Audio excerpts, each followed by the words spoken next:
pidiendo justicia por mi hijo, que me lo mató un policía el sábado a la 1:30 en Colón y Sagrada Familia. Me lo mató como un perro, me lo fusiló, me le pegó un tiro por la espalda. Cuando una vez caído mi hijo en el suelo, revolcándose porque ya estaba muriendo, me le pateó la cabeza. Y pido justicia, quiero a ese policía preso. No le dio un juicio justo a mi hijo. Él decidió ser el juez y matarlo, porque él lo podría haber aprendido y mi hijo hubiera estado preso. No justifico lo que el chico hizo, no lo justifico, no estoy de acuerdo, pero tampoco lo que él hizo está peor. Me lo mató por la espalda. Tuvo oportunidad para detenerlo. No tenía arma, como dijo la prensa en un primer momento. No tiene arma. Ya está. ¿Tenía tu hijo? 17 años. Pedimos justicia, tenemos miedo porque sabemos que ahora la policía va a tomar represión contra nosotros, tenemos miedo, queremos que esto se haga público. Hay pruebas en la fiscalía, por eso lo imputan al policía. Hay testigos de que el chico no tenía arma y de que el policía le pegó por la espalda. Está imputado, pero no está detenido. Yo lo quiero preso, porque él es un asesinato. Él también cometió un delito muy grave. No voy a parar y se van a aparecer miles de obstáculos como están apareciendo ahora, pero no voy a parar a simple vista. ¿Y quién tiene 2 dedos de frente? A mi hijo me lo fusiló por la espalda, a menos de 1,5 metros, 5 tiros en la cabeza, en la nuca y en la cabeza, teniendo la posibilidad de haberlo detenido, pegándole en las piernas. También le dije al fiscal general de que cómo puede ser que el policía de que mata a mi hijo tenía alto nivel de cocaína en sangre y mi hijo no lo tenía. Entonces que esto queda en la nada. El policía estaba drogado cuando comete ese asesinato. Que queda en la nada. Él me dijo que que esto lo va a hablar con la fiscal porque esto es muy grave. Es gravísimo que el policía haya estado drogado. Cuando yo llegué al lugar 20 minutos, hacía que había muerto, estaba rodeado de policías, estaba tapado, no me dejaban llegar. Desaparecieron pruebas contundentes. ¿Qué pasa? No tengo testigos presenciales, pero me convertí en su abogada, soy su madre, sé lo que pasó, él no estaba solo en el lugar. Ya hubo una condena al otro chico, quedó en robo simple, porque entienden que no hay un arma. No me voy a mover de acá. Voy a empezar una huelga de hambre. Quiero respuestas. ¿Te parece lógico 7 años? Hoy hace 7 años me encuentro encadenada acá porque no puede ser. ¿A dónde está mi derecho constitucional de tener una resolución en un tiempo razonable? 7 años hace de la muerte de Rodrigo. Hoy 19 de septiembre. El policía que mata a mi hijo estaba totalmente contaminado con cocaína, marihuana. El policía Lucas Gastón Carranza al año cae preso por robar una campera en el shopping, en el local de Falabella. Y él sigue en libertad. Yo de acá no me voy a mover. Quiero una elevación a juicio, quiero la resolución. Basta de gatillo fácil, basta de represión. Justicia para Rodrigo, no hay olvido ni perdón.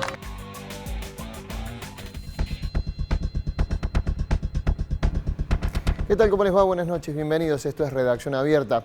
Lo que ustedes han visto y a la persona que han visto mayoritariamente en esos tapes de inicio es Gabriela Sanson, la mamá de Rodrigo Sánchez, un chico que fue fusilado por la espalda por un policía en septiembre del año 2015. Hicimos un repaso de lo que vinieron haciendo familiares, amigos, conocidos de Rodrigo desde el 2015, que fue asesinado, las movilizaciones y resumimos o tratamos de resumir, y es lo que vamos a tratar también de hablar ahora, esos 8 años de lucha incansable de esta madre, de una familia, para que se lleve a juicio a este policía. 2 veces se intentó sobreseer a este policía. Y una de las últimas imágenes que veían es la imagen de Gabriela el año pasado en los tribunales, encadenada. ¿Por qué? Porque, bueno, ya no tenía más respuesta, ya decidió finalmente hacer eso, se lo preguntaremos a ella, pero justamente ahí fue cuando parece que se reacciona y ahí empezó por lo menos a agilizarse una posible elevación a juicio.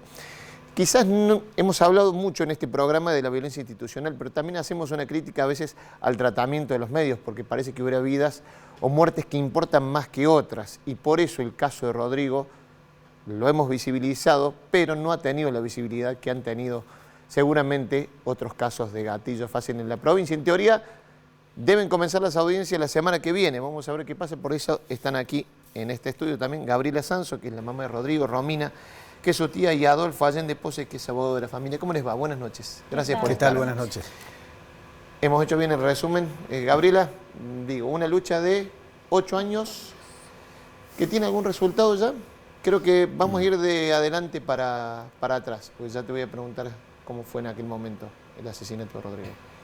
En teoría sí, si este 3 de octubre comenzara el juicio. Este 3 de octubre, o sea, el martes que viene. Martes que viene. Bien. Ese sería el resultado si comenzara el juicio. Si comenzara, ¿por qué lo decís en potencial?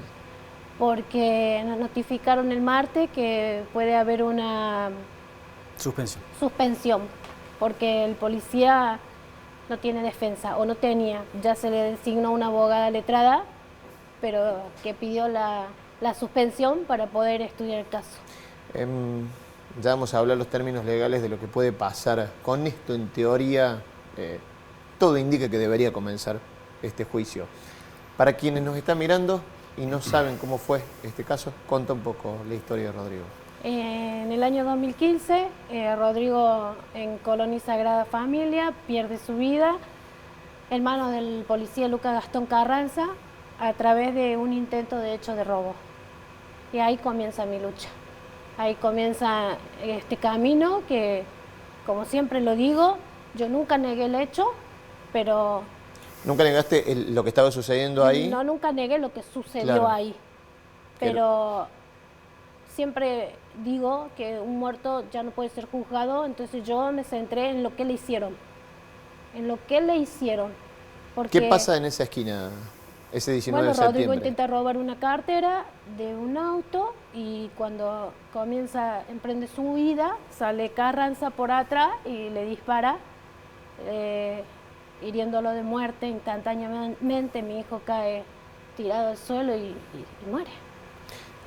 ¿Se habló de 2 disparos o 5 disparos? No, en teoría son 3 disparos y uno en la cabeza, ingresándole por la nuca y saliendo por la garganta. Eso lo mata instantáneamente.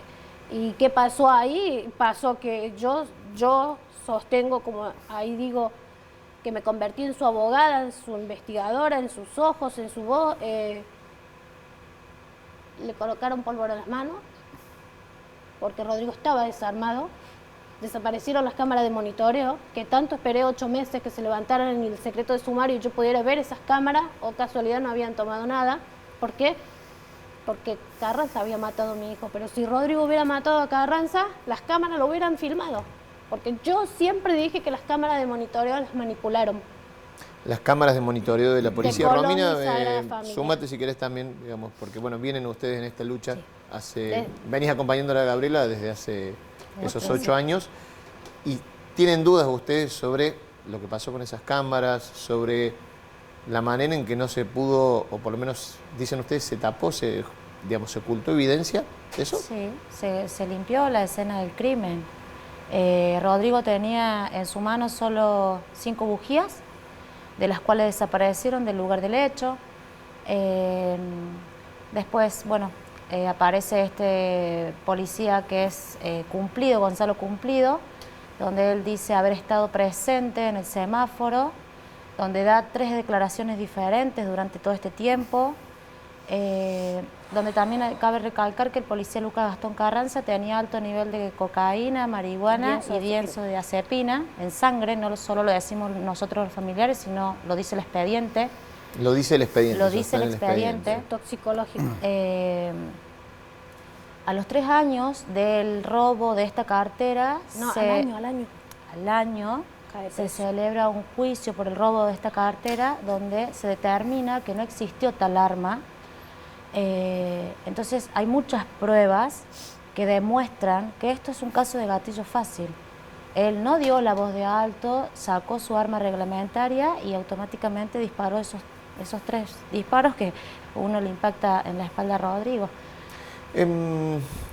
Doctor, a ver, creo que el policía tiene 3 pedidos de sobreseguimiento y 2 pedidos, me parece, de sobreseguimiento, que es por lo que se pospuso el juicio. Y siempre se basa ese pedido en las figuras de legítima defensa y cumplimiento del deber como funcionario público. ¿Qué dicen ustedes desde la querella? Hubo una instancia de sobreseguimiento por parte de la fiscal Jorgelina Gutiérrez, Distrito 4, Turno 6. Que era la primera fiscal que tuvo el caso. Ella entendió que el policía actuó en legítima defensa y en cumplimiento de un deber. Ya estaba incorporado el informe toxicológico que el secretario ordenó que se le hiciera examen de sangre y orina y surgen estas 3 drogas distintas. El día que ocurre esto. El día que ocurre esto, y así todo la fiscal entendió que él obró en cumplimiento de un deber porque hablan de un arma fantasma que no existió, donde supuestamente habría habido un ademán.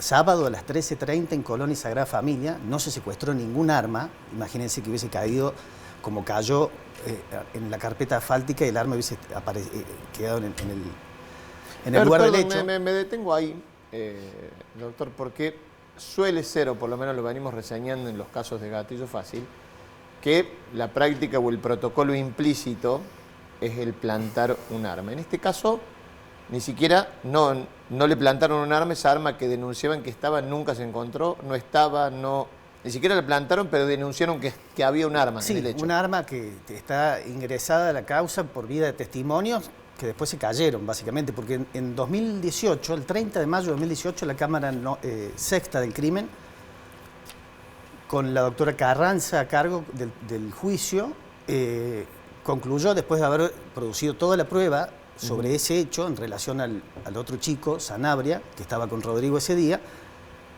y la conclusión de la sentencia ya firme y ejecutada es que no hubo arma. Es decir, no lo decimos nosotros, lo dijo un tribunal de juicio en una sentencia que ya está firme.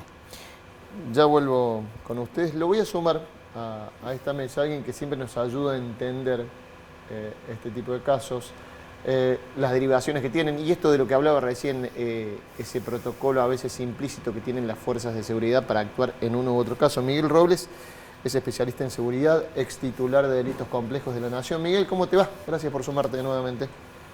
¿Qué tal, Martín? Buenas noches, ¿cómo estás? Entiendo que venías escuchando desde el principio del programa lo que viene relatando tanto el abogado como los familiares de Rodrigo. Así es. Bueno, a ver, un primer análisis en base a lo que se conoce hasta ahora del accionar de este policía y un poco lo que ha relatado también Gabriela acá, digamos, la manera en que, bueno, admite los hechos de lo que estaba realizando Rodrigo y la manera del accionar policial. Bueno, mira, Martín, en primer lugar lo que surge claramente en este caso es lo que tenemos que tratar de distinguir a la hora de analizarlo, ¿no? Porque claramente la inexistencia del arma es lo que de algún modo está gritando la escena del crimen y lo que dice la condena al coautor del hecho que desencadenó esta situación.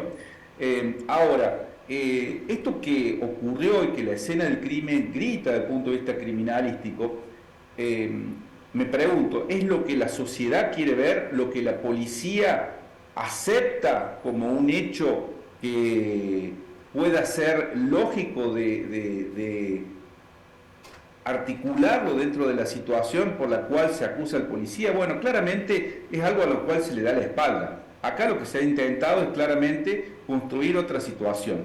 Y me remito a una cuestión muy concreta. Esa esquina, muchísimos cordobeses y cordobesas han sido víctimas de delitos. Y lo que sucede muchas veces es que estos hechos se justifican por la existencia de esos delitos contra la propiedad como una cuestión necesaria por un discurso interno que existe dentro de la policía y que viene de la misma sociedad. Todo eso tiende a legitimar, por eso hay que distinguir. La criminalística nos dice que no había arma, la policía y un grupo social muy importante insisten en poner un arma en el lugar del hecho para tratar de justificar. Siempre hemos hablado acá, Miguel, de ese protocolo de las fuerzas de seguridad que, bueno, se dio en más de un caso, plantaban un arma en un caso en donde, bueno, lo veían complejo y habían tenido un accionar desmedido. Acá entiendo que era, corríjanme ustedes, un policía que estaba de franco. Y bueno, no se dio esto, como en el caso, por ejemplo, de Blas Correas o Valentino Blas Correas, donde intentaron plantar un arma, o en otros casos.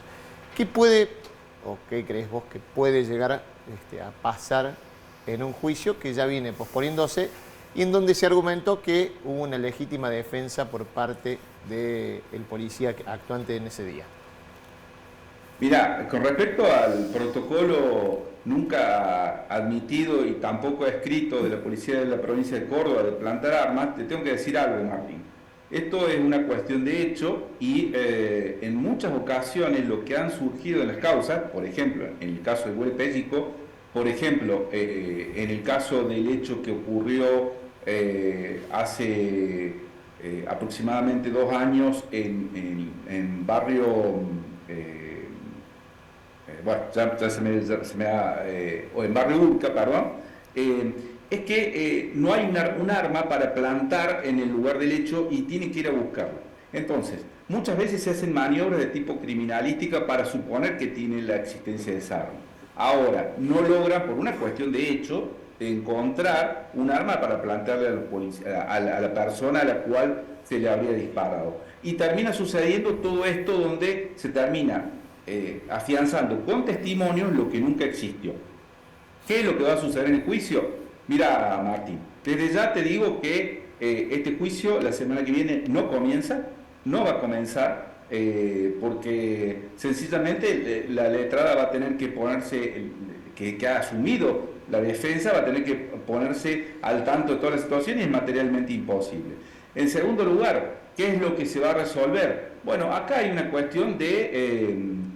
yo le llamo política judicial. ¿Qué es la política judicial? Bueno, esta cuestión de escuchar lo que dice la popular respecto a este tipo de hechos y ver, medir los niveles de presión. Vos mismo lo decías, si no es en canales como los medios universitarios, esto no ha tenido mucha repercusión pública. ¿Y por qué no ha tenido mucha repercusión pública? Y esto lo ha hablado mucho, por ejemplo, con Soledad Laciar, la mamá de Blas, porque justamente este tipo de hechos hay una cuestión social que tiende a justificarlos y legitimarlos, porque en el caso de este muchacho Rodrigo se trata ni más ni menos que de un choro, vamos a decirlo claramente. Entonces, a partir de ahí hay un justificativo de lo que ocurrió desde el punto de vista social y hay una reverberación en tribunales que hace eco de ese mandato social.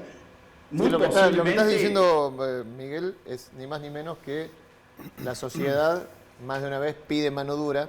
Digo, Gabriel, lo has contado más, participa si querés, lo has contado más de una vez, las repercusiones y los comentarios que vos tenías cuando ocurrió esto en ese momento, ¿no? Sí, yo siempre digo que será un choro para la sociedad que no quiere ver que acá, más allá de lo que Rodrigo intentó hacer, hay un montón de cosas que vinieron después, como de manipular el cuerpo, plantarle polvo. Es lo que yo vi, que yo veo, que yo siento que pasó, de matar a una persona. ¿Se entiende el punto que está analizando Miguel? Sí, Gabriel, ¿no?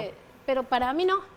Para mí, o el negro menos, que la sociedad festeja y que al estar muerto ya está, es uno menos. No, para mí no, para mí es mi hijo.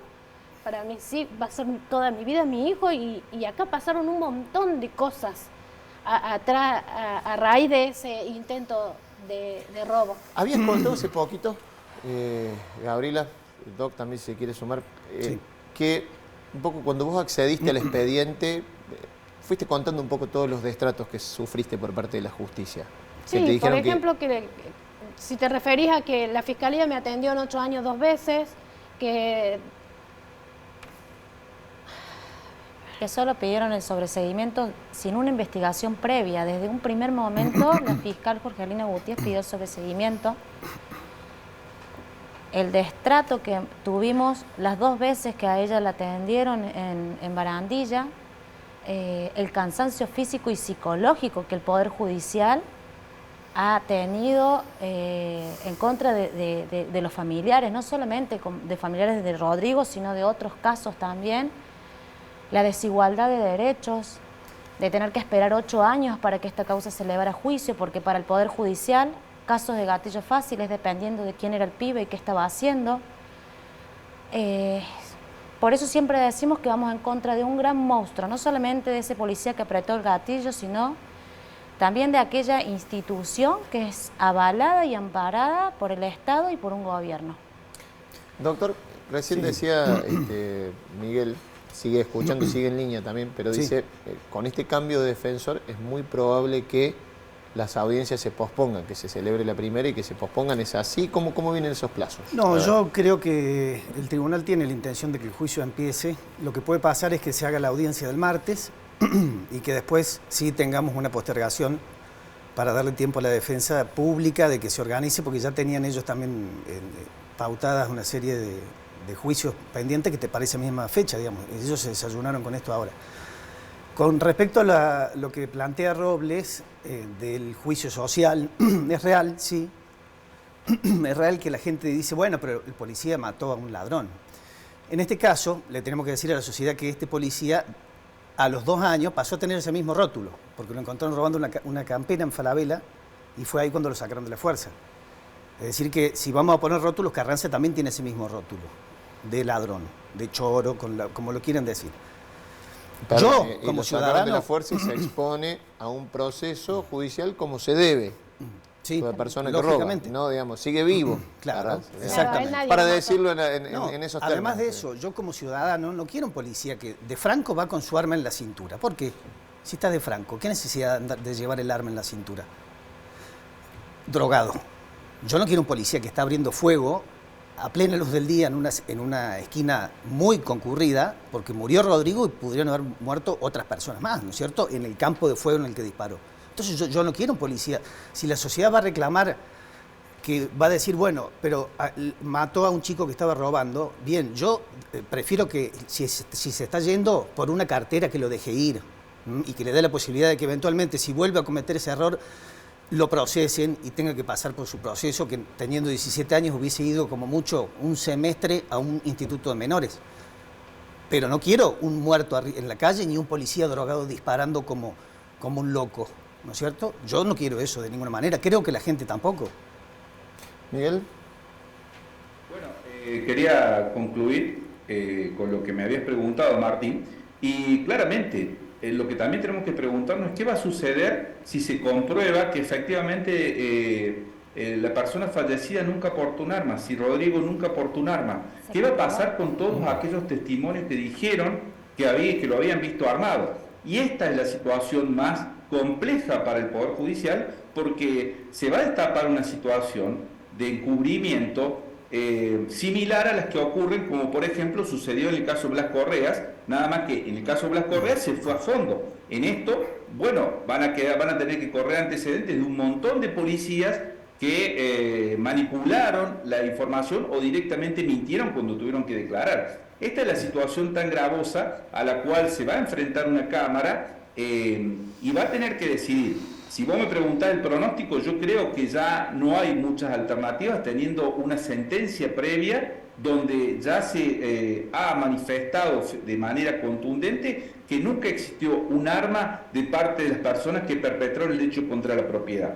Y en segundo lugar, la situación del policía, como bien dice el abogado representante de la querella, es muy delicada, toda vez que utilizó un arma de fuego estando bajo consumo de sustancias psicoactivas, lo cual es gravísimo, literalmente es gravísimo. Ahora, el punto es que esto es como una cuestión circular donde muchas veces la violencia institucional termina siendo esa mano larga de la impotencia para atrapar. Como bien dice el representante de la querella, no hubiera hecho falta más que correrlo o si no dejarlo ir, investigar el hecho por otros medios, a través de las cámaras, haber prevenido, porque como yo decía anteriormente, esa esquina, los hechos contra la propiedad son muy habituales, muy frecuentes, y por lo tanto termina siendo una cuestión de impotencia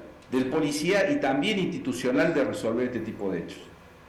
Quédate, Miguel, si querés en línea vamos a estar hablando de otro tema en el próximo bloque, pero les quiero preguntar a los tres un poco qué confianza tienen en este proceso judicial.